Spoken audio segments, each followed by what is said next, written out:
I know the immersive media is growing so in a very big way.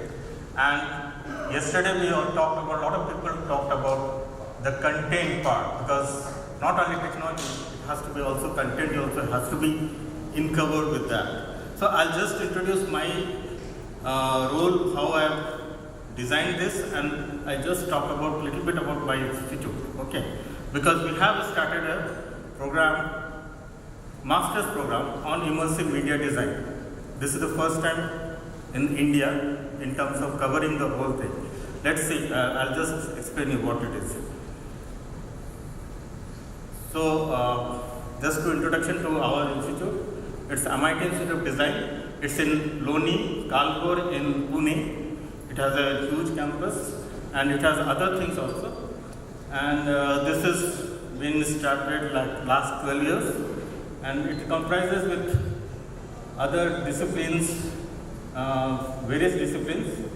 In industrial design, there are various like product design, interior, you have transportation, product design, then you have in communication design, graphic design, animation, user experience, and lastly, last year we started this immersive media design.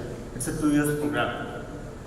Now when we come to the immersiveness, because we talk about how it is amalgam of the UX, how it is amalgam with the animation, also with the film and video, and of course the user-centric design. Because you have to understand the first user, you have to understand what is the psychology behind the behavior, and then you create the space. So if you see, the businesses make it viable and technology make it feasible, right?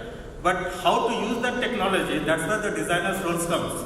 And that is why we need many designers to do the creative work for this immersive media industry. So that's how we have actually programmed it. We have talked about a lot of design applications, like you talked about health sector, education, manufacturing, just now Nathan also talked about all that. We have talking about futuristic design, we talk about event, 3D projection mapping, smart city, we're talking about car demo, or in terms of war, in terms of defense simulation, but it also amalgam with the technology as well as the various other disciplines. So other disciplines like you have UX, you have principle of design, you have user study. We have just finished one semester, this is 2 years course. So I just very quickly show some of my students' work. It's not a project, but it's a classroom exploration and thing like that. But how we are doing it, you will get a gist of it. Okay, so we also talking about mapping, and we want to do it hands-on. And then they have to see the space, they have to create something on the space. Of course, the user is very important, so user methodology and all. Then we talk about data visualization. So we have both in terms of UI UX and the data visualization. Then we talk about, we have a lab which is, we got HTC Vive, Oculus Go, Leap Motion, where our students are exploring on those things. We also worked on sensors. So there's very few, I'll give you example here. These are not a project but a classroom exploration.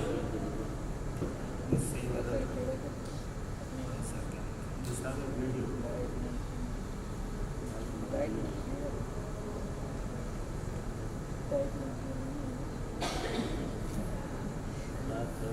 They worked on Unity and Vuforia, exploring the different things. In terms of tangible computing, so she has worked on using the thermal sensor, how to, automatically gas can be off while it's for the boiling milk and all. I don't know anybody aware of Atari games, which is the first game which has been developed in NASA. One of my students has worked as a, not only digital, but it's like a, including the physical interactivity. So the guys are playing it actually. And he used processing, he has used Arduino sensors. This is something interesting, you can see.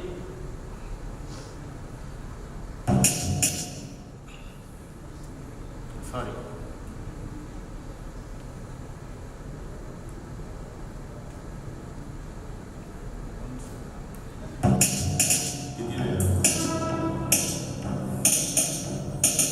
जो Aravind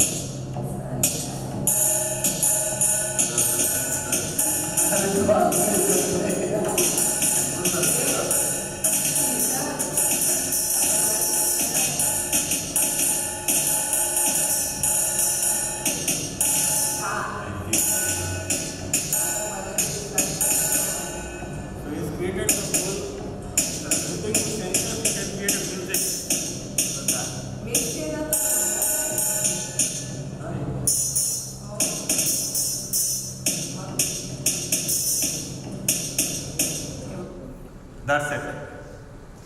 Thanks.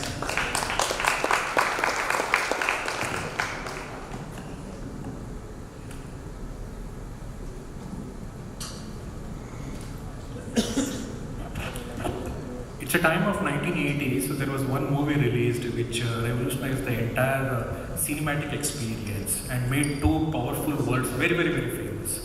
One simple sentence was "Hasta la vista la baby" and "I'll be back." The movie is nothing related to anything of fantasy. The movie was Terminator, starred by Arnold Schwarzenegger, directed by the visionary director James Cameron. And today we are finding it real. This movie was all about integration of human and technology, and today we are finding the same human interaction with the machine through a Sophia.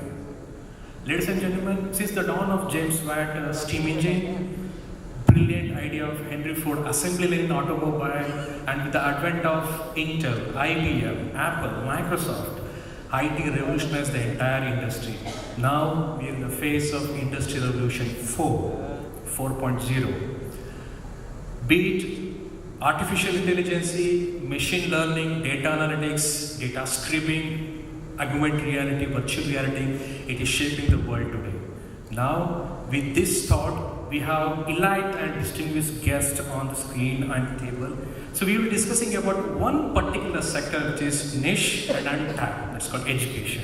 How this technology can bring effective difference not only to the teacher, not only to the management, and also to the entire society. So we got our introduction about all our elite guests. Now we'll be going the questions, and after that we'll be having a Q&A session for 15 minutes by audience. The first question for the panel is, we'll start with a macro level, and we'll end with a micro level of how you are implementing VR or AR technology in your respective institutes. The very first question is, how do you embrace technology in today's education world? Upasana. So if you look at technology and education, across the years, technology, any innovation and any technology has always found its home in education, be it in the technology of printing of books or internet in our times. And with AR, VR and mixed reality and this dynamic field of technology which is kind of revolutionizing itself time and again with every day passing, it's actually redefining how we interact with information, how we consume information, and how we create information.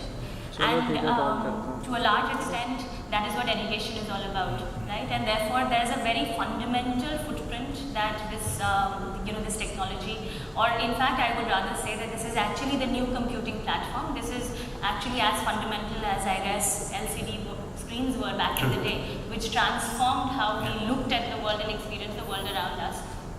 This is the technology what is, most probably going to give rise to or possibly replace computers in a different way for us. And therefore, I guess the footprint in education is something which is huge. The potential of, this new computing platform is humongous. But of course, one thing is there that we are still at the nascent stage of trying to discover and learn what all are the possibilities, understanding the boundaries and how much that can be pushed. So the ubiquity of this platform is actually going to define how big the market or how big the uptake possibly is going to be in a space like education.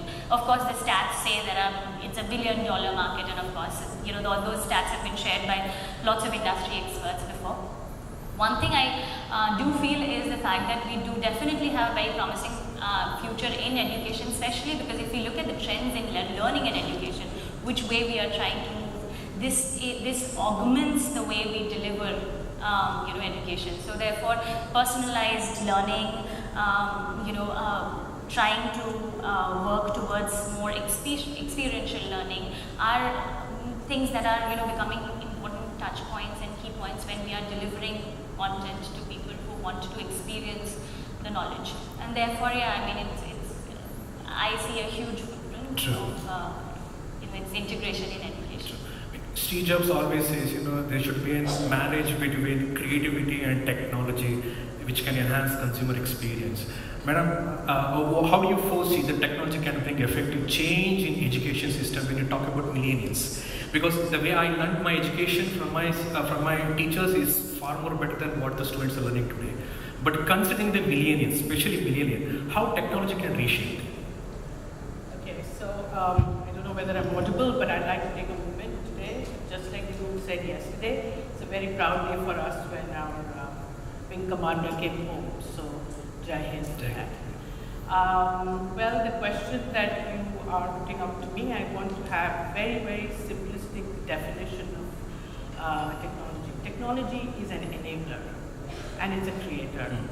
But what we do with it is we communicate. So we communicate as educators, we communicate as solution providers, we communicate as entertainers, and that's something that always remains. The opportunity that technology gives is what we are trying to talk about in the last 1.5 days. So if you talked about Industry 4.0, and I want to take you to Education 4.0. So it talks about accessibility, it talks about customization, it talks about free content, and it talks about delivering your own self in the manner that you want. So today's technology, when we are talking about immersive, actually lends itself to that. So initially when we are looking at internet, as she said, it was not engaging, it was there for us to consume, yeah? But now the word is immersive, and that is, in my opinion, going to actually open the banks of education. And if we can then work around it to see what pedagogies we can use and not look at taking the pedagogies that we were doing with sit-in education technologies to immersive technologies, and that would be blasphemy. I mean, we need to work on different ways that we can engage, and I think Nathan pointed out some great work done in collaborative spaces, and that's what the new product is going to be, the student is going to be. So I think that's pedagogy. When we're talking about technology, it's also a barrier for learning. We are also getting a lot of distraction, it's also a lot of non-engaging time that is happening, and how do we as creators of education work around this to facilitate that this immersive technology that is here to stay, whether it's augmented or it's VR or it's mixed, can actually take all these, deterrent points into positive aspects. So that's one, the second aspect that I wanted to talk about. The third one is what you said, that the students are learning better than what I did, right? I would say yes and no, in both ways. When I started and founded NMI School of Design, a lot of my colleagues and peers said, I would love to be in this program as a student. Okay, so that's great. There are a lot of opportunities, but there are a lot of pressures for them to deliver as well. What is missing and what we have to quickly connect is the foundation of education. So there is something that is fundamental to education. in design as well, which is what we need to work on, and then the layers of technology just works in.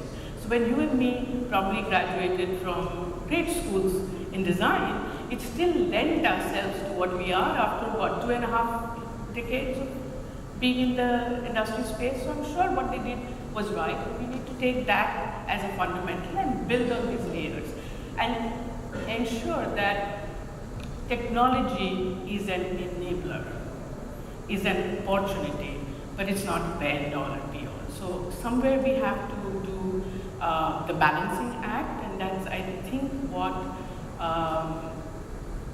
the work will be. Like Eddie and his team has put up this great conference in the next 2 days, and that will now take us back to saying, what are the little pieces that we all have to bring to the day gets to 6.2 billion, what my stat says, but his stat says some $700 million. So to get there, we all need to work out these meals. That's my 2 bit. So you would say rather like, technology is a doorway for a source of information. Yes. It should be enable us to understand. Yes. Professor, as an academician, so what according to you think AR, VR, people are very much excited about now? Why people are so much of excited now, especially in education? Yeah.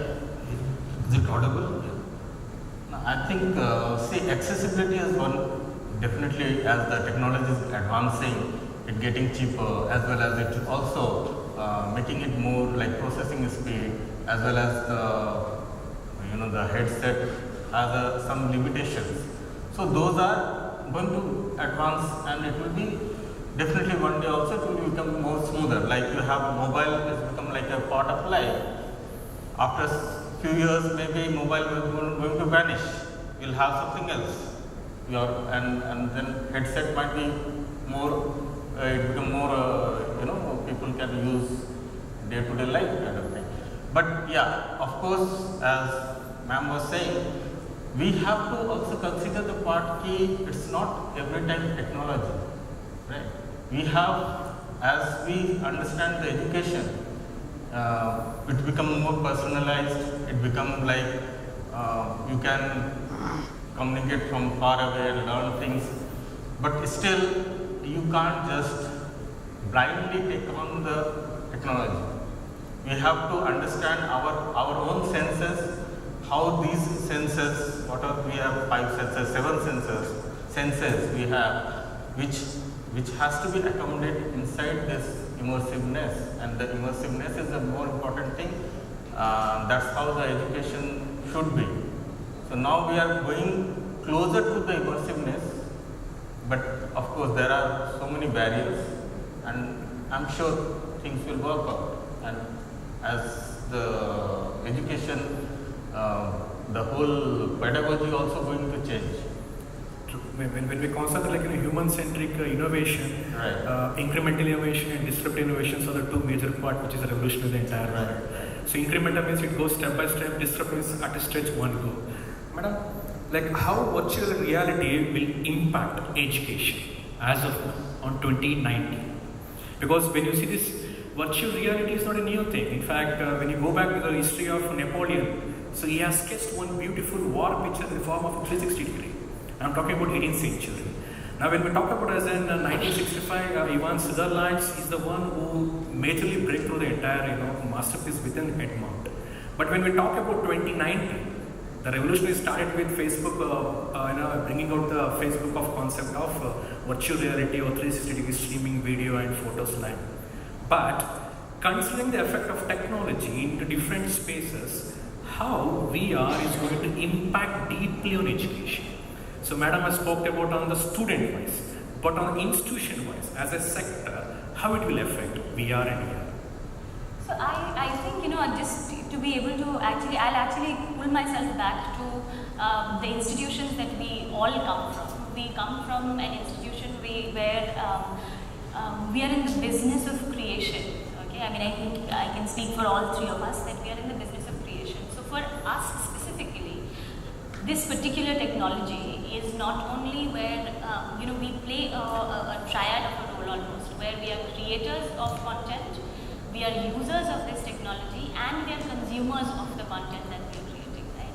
And therefore, even lending from what he was saying about, when you said that what is the most exciting bit about VR.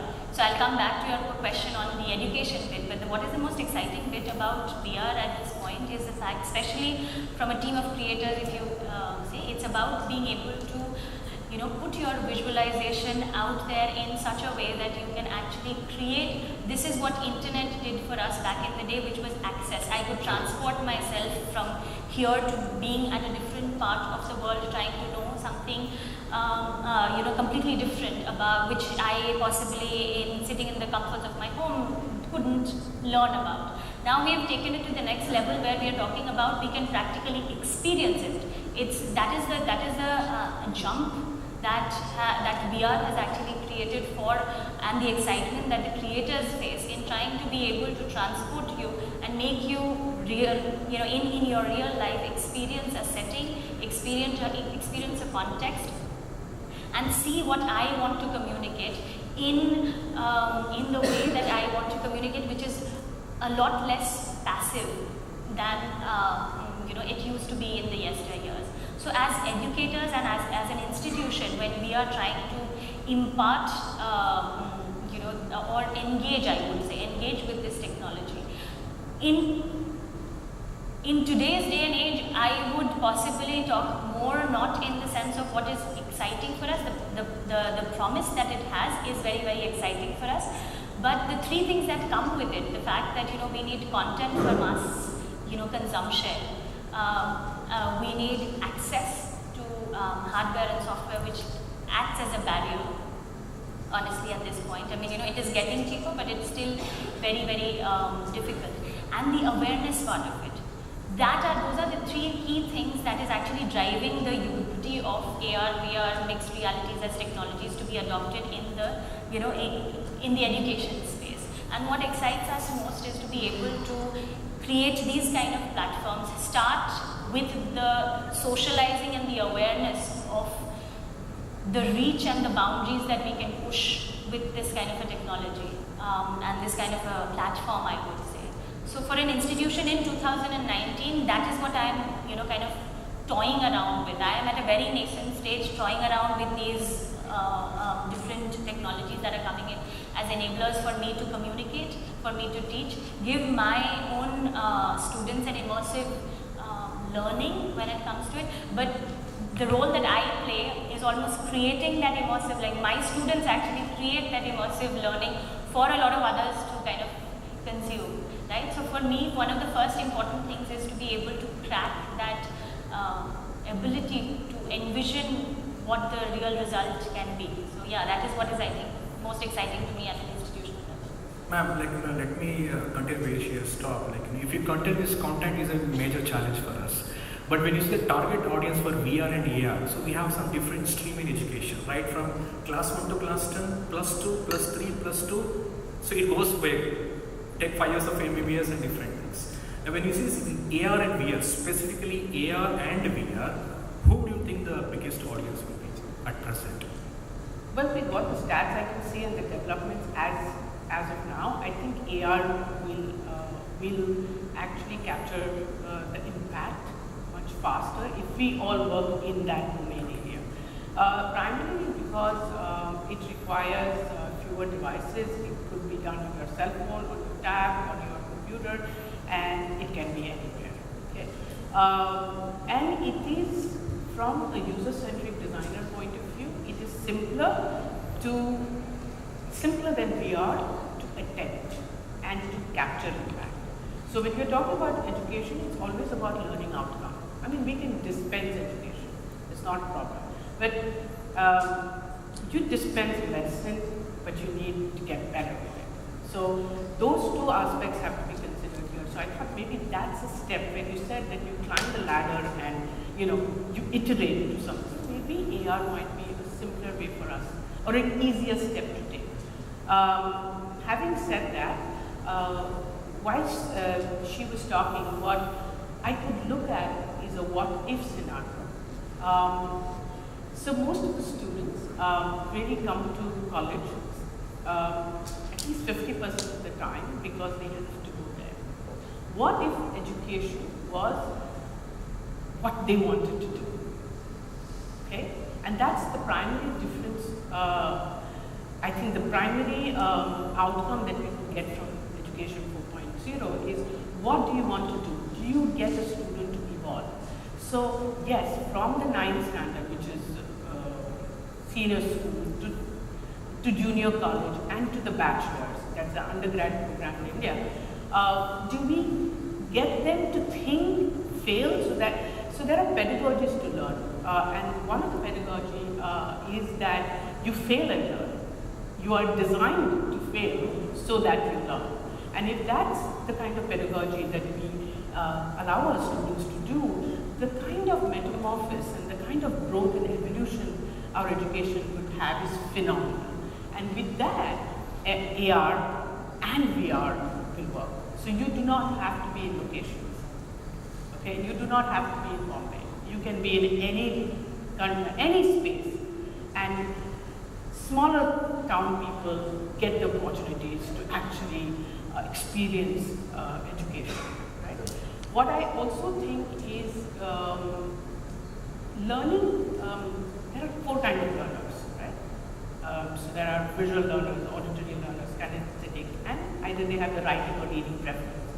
VR actually enables the first 3. So it's a huge opportunity. Okay? So it's a huge opportunity to do experiential learning, and that you can engage 85% of the learner that we have now. So that's an opportunity. But content has always been a deterrent factor. They're working in the education technology and content for some time. If you know, we had smart classes happening, and companies really enrolled into them.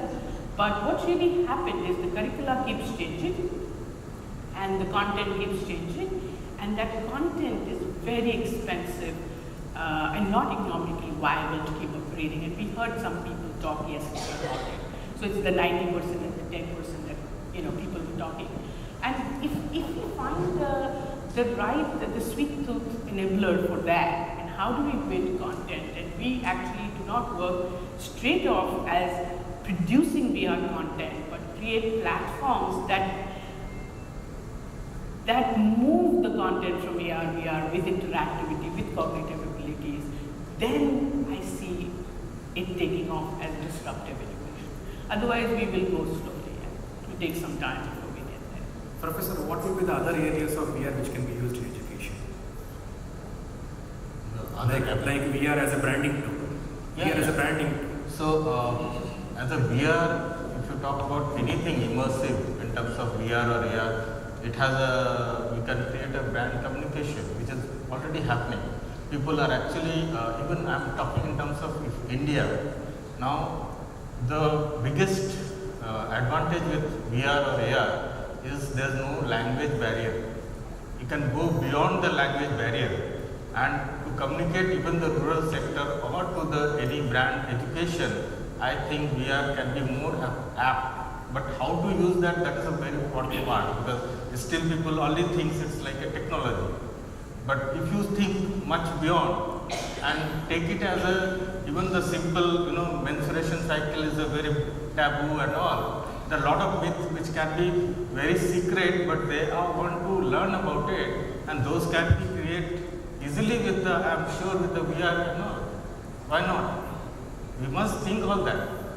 So I'm sure this has a lot of potential, but we as like a platform, I'm quite thankful AD has created this platform, that I think we should have a standpoint how to proceed.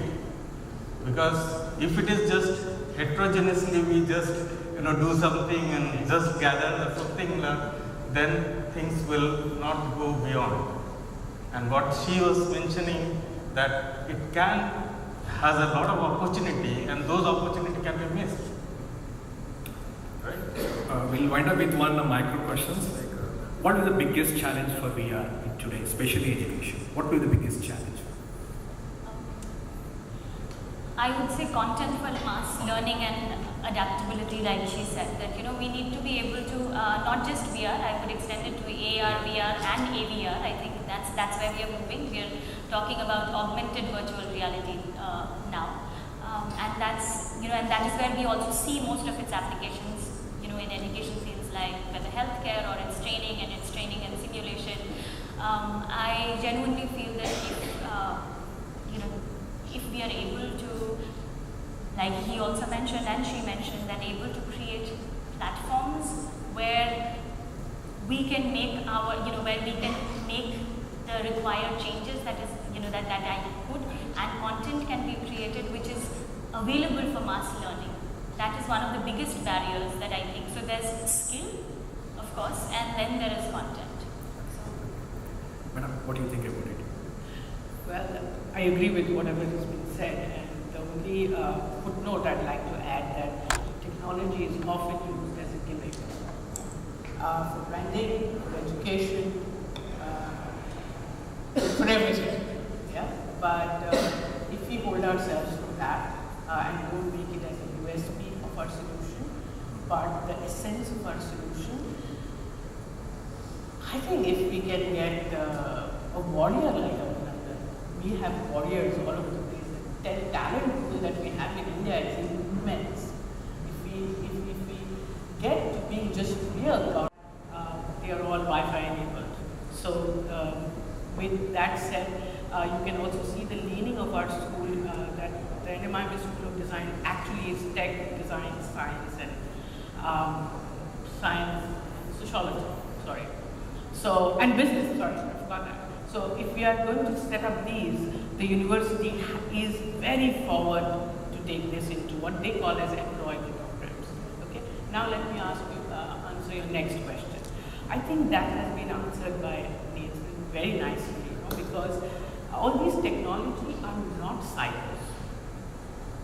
So whether it's AI, whether it's data analytics, whether it's AR, VR, and IoT that is connected, they all work with each other. And actually speaking, IoT also can be connected with a VR experience with a layer of AI, right? And it is definitely possible to do that. And mobile learning first is happening. I think there is, what I know is, I think IIT Guwahati has rolled out a solution for Anganwadi people or something like that with just 3DOF. I mean, the virtual reality, but just 3 degrees of freedom, but it's a start. So they cannot be seen as isolations. Actually, they are all together. And they all require certain new skill sets that we have to build. And that's our march forward. Now, last question to wind up this session before we take up Q&A. So, what is your expectation from industry? So far you talked about from yourself, from your experience, from your institute. Now, what is your expectation from the industry for AR and VR? Can I begin? Yeah, please. I don't consider myself away from industry. I've been in the industry for 25 plus years before I started the school, so they are one of me. What I'm really looking at as a school, what we're looking at is not collaborating only on projects, but on research that we are doing at our school, and NMIB itself as a university does that, and that's what we're looking to do. So quickly up the game. Okay? What I believe is in design, education has always been behind industry. Okay? Time has come when we start working together, and another 5 years we have to leap ahead. If you see a typical pharmacy or life sciences school, they will have patents and IPRs that the companies take over. But vice versa doesn't happen in design. And it's time that we quickly come together and whatever it needs to come together and leap forward so that we can actually give the future scoping research for industry to take over, and that would be a dream come true for design. That means that you expect corporate to have their own educational system, like in educational institutes, colleges, universities? Yes, we should partner, always. So some of our schools in our university, especially the business school, is doing a lot with industry, where they are teaching training. So we also have some engagements that are coming to us as a very young school. We have not even completed 2 years. But we have those engagements happening with the corporate to do design thinking and design thinking with technology. So I think we'll join hands. We're not joining hands, we are open. Yeah. I think I need collaboration. At least we just started. We only the first year, 2018 only we started. But it is very much required, because at par you have to agile with the industry, and vice versa. Industry also should respond with the institutes like us, because there are a lot of new ideas. You will get a lot of new fresh ideas from students.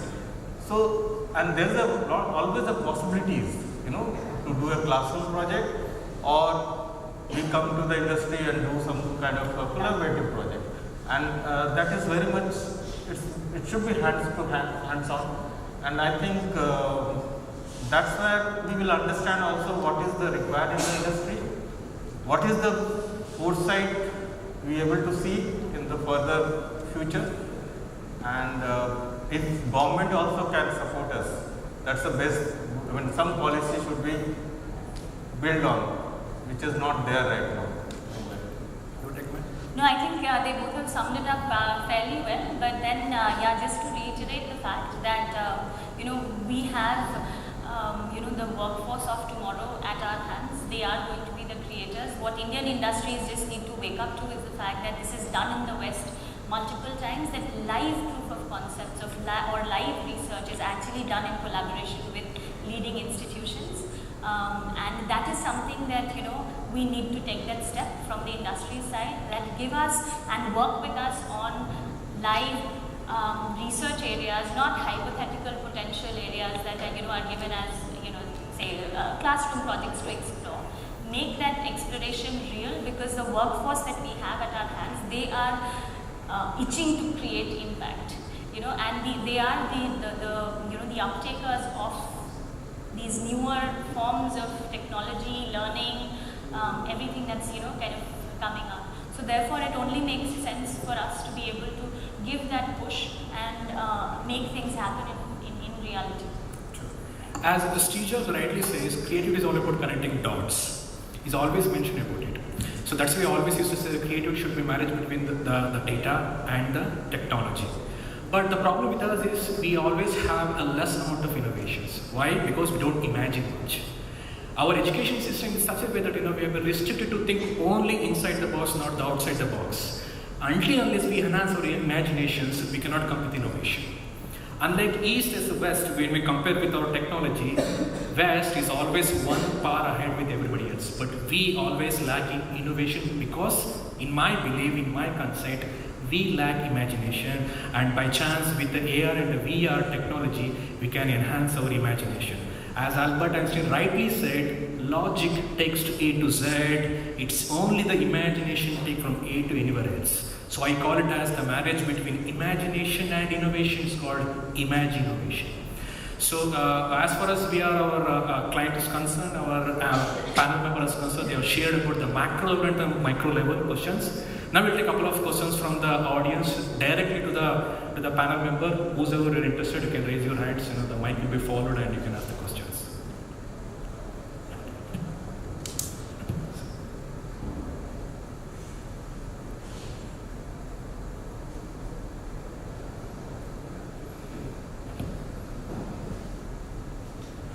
Hi, thanks for that. Fantastic. I was wondering if any of you have yet to try platforms like Rumi or Engage that allow multiple people to be educated at once. They both do kind of free versions of their software. They work across platforms. One person can be on a tablet, one person can be in a headset, one person can be on a PC. And we're finding that schools are really excited by these kind of platforms for getting multiple people interacting with each other. We haven't done that. We just spoke about it yesterday, but we have an online learning school, and I think that's where I'll probably take it, because those courses can be actually taught online with the software that you mentioned. So I'm sure we'll take it again. As of now, I think we're all still, trying the traditional platforms of Unity. I think that's one of the most widely used platforms yeah, if I may safely say so. But yes, considering we are a creative school, it only makes sense to go up to that next level to be able to not only impact but also actually collaborate on creating the solutions that you are creating in classrooms. That is the solution that you're talking about, right? Yes. And you can link up with institutions. Yes. Absolutely, absolutely. But when we We'll definitely take that yeah, feedback. please. When we consider higher education, in our institute like BSIT in Shumaga, so we are very fortunate enough to implement this VR for the subject for the first time in higher education. I'm talking. So when we implemented in 2016 for the subject retail management and for consumer behavior. Now when we talk about the consumer behavior, the decision process is all about intangible. How do I make sure that your perception towards one product is going to change? To enhance experience, I think we have implemented VR for that one, which ran for 3 months, for 3 years, and very happy to say that for the initiation what we have taken, so I got on Limca Book Award report in 2019. Second question? Yeah, please. Hi, it was awesome discussion. My question is, are you guys facing any issue with the hardware? Yes. So what we are doing under that, because everybody is talking about education, pushing, generation to the next level. So how we are going to mitigate that? Are we having any platform to discuss that? Yeah, definitely we are facing hardware issues and all, because again it is connected with the money, and the money comes from management. So we have to, I see. So if I can answer that question for you. It's a catch-22. It's a chicken and egg situation, right? So we can't really wait for HMDs or other workstations to get affordable and then say, okay, now we are ready to roll out content. We have to work both ways. So if we can show impact by AR or VR or XR in general, people will get to it, even if it's a little expensive. And when more people get to it, it's like stock exchange, bar stock exchange place. The more people get to it, it will get cheaper. So I think somewhere, yes, we should have, if Eddie can initiate that, have a conversation, or we can have it in my school, as how do we balance this chicken and egg. We can't wait for the equipment to get affordable. We have to work so that people see value on it and start buying or doing it. Now, if Audi is also probably doing it in other countries as well, it's not only in the countries that it is manufacturing, which means they see some impact. They see some business value in that. If we work towards that, I think we'll come to a place where people will buy. It's like the iPhone. People will buy it, and not that iPhone ever has become cheaper, but people will buy it and it will reduce its cost. Just to add to what she said, at our own institutional level, like I talked about ISIM, the whole purpose of creating a platform like that was to be able to have shared resources. We are in any case moving towards shared economies in different parts of the world. The idea was to be able to create a common ecosystem for independent creators to be able to come collaborate, not at only the infrastructural level, which might become difficult for everybody to have lots of it. Therefore, I think one of the first steps that we could possibly take at is that educational institutions coming together on a common platform, having shared resources, especially physical shared resources, which also will finally actually lend itself to a lot of intellectual collaboration, which is going to happen across industry, across different institutions and different minds coming together, and different countries, to be honest.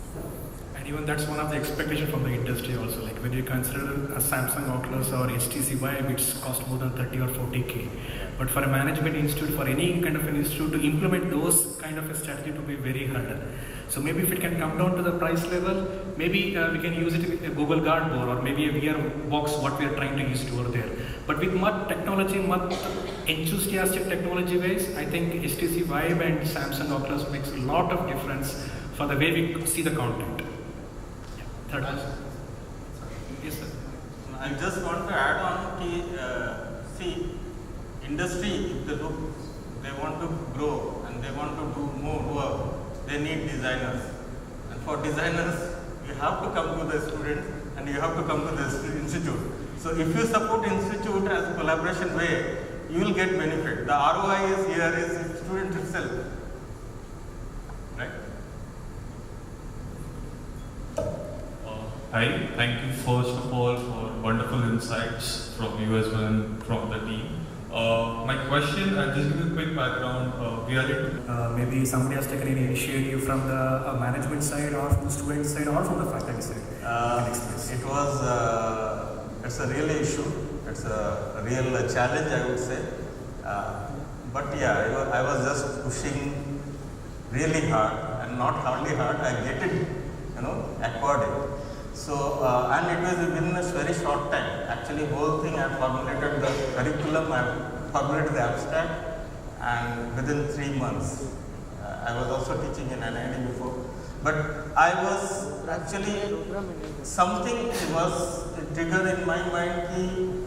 Earlier it was, talk as a very gimmicks. Even games which you see in VR, it's just like a same thing what you are using with the Xbox or PC, the same trigger you are using as a trigger for HTC Vive or whatever. But nothing beyond. It just replicate the same thing. But I find that anything into the AR, VR or even voice recognition or image recognition, it has a multiple choices and it has multiple depth to it, so that we can explore. And I must say that it's a big challenge, because not in education but as well as we need to have a, even if I'm talking about branding for a rural sector and all, but there must be some kind of ecosystem where the enterprises will ready to, spend money. Without the money, nothing can happen that much. So whether it can be a government sector or it can be a corporate sector, they can think about it as CSR also. Why not? So we have to build up some kind of a platform again where a kind of a money can be spent on this kind of experimental issues. In fact, to just add to him, at our institutional level, this was exactly what we were all grappling with. We understood the fact that there is this technology and this computing platform which is coming up, and we were trying to integrate it at different levels of our own curriculum, mixing it with the pure design that we teach at our institution, that's Indian School of Design and Innovation. But last year, in fact, we went ahead and took that step, as he rightly mentioned, that we feel that there is an ecosystem which is required and somebody needs to take the lead. So we instituted India's first center of excellence called Indian Centre for Immersive Media in 2017. We want to take baby steps to make it grow. We have dedicated a space of about 10,000 square feet, which we have dedicated to creating this as a platform, but more than the physical infrastructure that we are trying to kind of, fill it up with, just to be able to give access to Indian innovators. The only, I think, key that was very, very important for us was to be able to create this one platform which can give Indian creators the support that they need to be able to develop high quality, high impact Indian IPs that we could take to the world stage. And that's how ISIM was conceptualized and conceived, and it was launched with Media and Arts Festival that happened where we got lots of international collaborators who came on, and it's that little thing that you realize that even on a short stint of 3 to 4 days, the kind of products that came in, the kind of awareness, the kind of uptake that this technology had, and the access to collaboration that we could provide with that platform. It's not just physical infrastructure, it was also intellectual infrastructure that places or platforms like this also intend to do. That is what I think is key. We have launched it. We are in fact very, very happy to collaborate with Indian collaborators, Indian creators, innovators who are working in this space, because most of the times you see that there are lots of small lone innovators who are trying to work on certain products, but again, going back to access and access to the hardware and software and the price points of it basically, we see that they don't see the light of it. So therefore, that is one very key thing that we want to give you this space, we want to give you the support of collaborating with your fellow members of the community to join hands and to create a product collaboratively.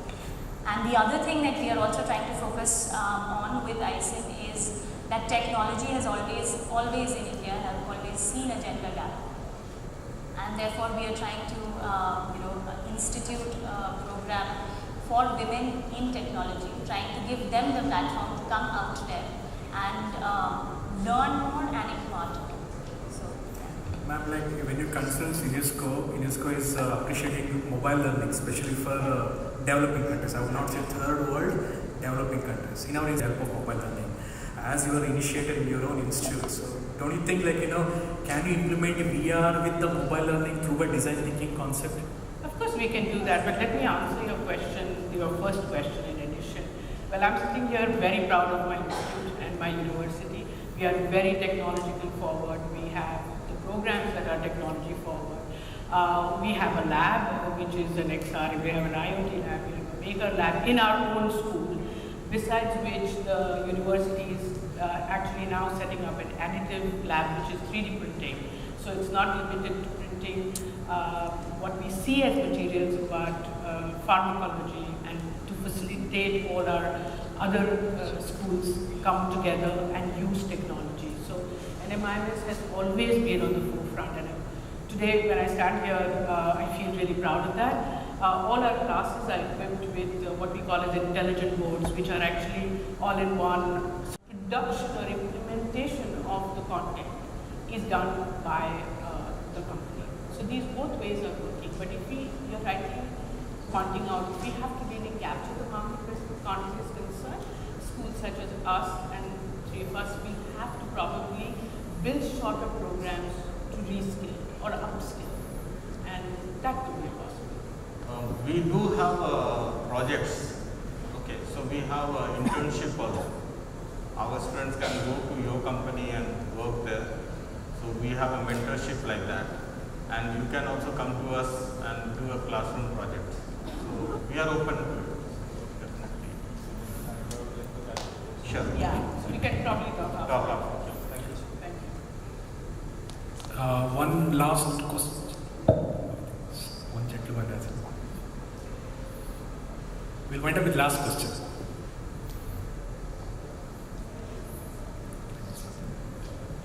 Hi, this is Joe here. I just want to know one thing. Is there a negative impact of AR and VR? There was a time when televisions were there and the term couch potato came in, and then mobiles are coming. Children are totally into the mobile. So now with AR and VR, will we remove the future generation away from physical contact? Actually, I mentioned that a little bit when I was talking and said the negative aspects of social interactions and learning from social interaction is almost down to zero. Well, that might really work, but the constraints, and when you work with user centricity and in design, that's the constraint that maybe schools can research on and see how do we use this technology, but at least cut off 50% of the negative connotations that come with it. But as of now, I don't know, we don't even have an impact. But when we understand this VR, let me give simple examples, sir. We had a mobile phone without screen protector previously. We had a computer without screen protector guard. Now what's happening is people have been immersed in the computer and the mobile phone such that they're getting affected with the health. So with the immersive lens, whatever we have it in VR, if you can come with any personalized or maybe in psychiatric way of lens which can accommodate the eye vision in a very standard way, I think that will be the first major breakthrough for any kind of a person who can enhance their VR. So that's what we're trying to find out also. And the second question, what you told, we are disintegrating with the common world. As I say, anxiety level is increasing. As the communication is between two people is coming very, very close, the anxiety level is decreasing. Anxiety level is increasing. But with the VR, I guess in the next course of meeting, we can share the thoughts. With the VR, we can reduce the anxiety level, which we have implemented in our college also. So more or less, as Madam rightly says, every technology has a good and every technology has a bad. Take the good thing, learn from the bad thing. So to end up this note, I give food for thought one, how this VR works. VR is not about 2018 or 18th century. Go back to your mythological story. Go back to your age of 3 or 4. एक ज़माना था सब लोग हम लोग ईश्वर ब्रह्मा विष्णु महेश्वर का movie देख रहे थे. Everybody has watched it. वो वहाँ पे थे और यहाँ पे भी थे. They were watching what is happening on earth, sitting over there. Can you imagine how? This is for your analysis. If you can find answer, then I think our fruitful effort of having this ER VR will come to a fantastic one. I think Sanjay did it for Dhritarashtra in Mahabharata. I mean, there might be something. There might be some invisible VR. There might be some invisible VR which they are share their knowledge. Thank you very much, Aravind, for your patience. When you don't forget the bioscope. I mean, this is all mythological, but the bioscope is something even I have seen, which you looked inside and had that. That was very immersive. Yeah, that's immersive. Thank you so much. Thank you. Thank you, Eddie.